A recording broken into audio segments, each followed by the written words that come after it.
Good morning. I hope that you and all of your family will be healthy and happy. आज हम लोग गणित की कक्षा शुरू करने से पहले उसके पाठ्यक्रम और अंक पर चर्चा करते हैं। विगत वर्षों के प्रश्न पत्रों का अध्ययन करने पर जो निष्कर्ष निकल कर आए हैं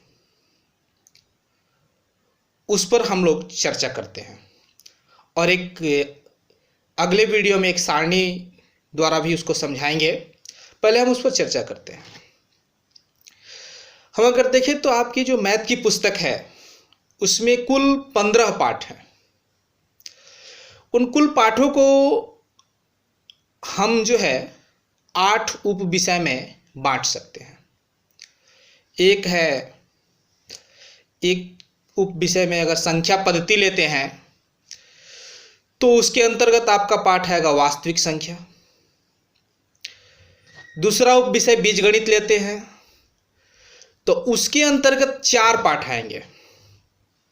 बहुपद, दो चर वाले रैखिक समीकरणों का युग्म, द्विघात बहुपद और समांतर श्रेणियां।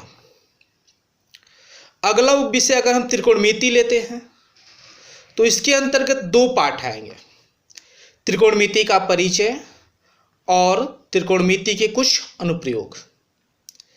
अगला उप विषय नियामक ज्यामिति लेते हैं तो उसके अंतर्गत एक चैप्टर है आपका निर्देशांक ज्यामिति।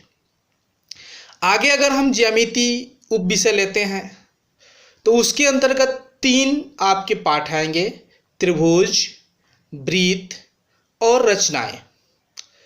उसके बाद हम अगला उप विषय पर चर्चा करते हैं जो अगर लेते हैं क्षेत्रमिति तो उसके अंतर्गत 2 पाठ हैं, वृत्त से संबंधित क्षेत्रफल तथा पृष्ठीय क्षेत्रफल और आयतन। फिर हम जो है अगला उप विषय सांख्यिकी लेते हैं जिसके अंतर्गत एक ही विषय है सांख्यिकी। अगला उप विषय अगर हम प्रायिकता लेते हैं तो उसके अंतर्गत भी एक ही आपका पाठ है प्रायिकता। अब हम जो है अगले वीडियो में एक सारणी के माध्यम से इसको समझने का प्रयास करेंगे। धन्यवाद।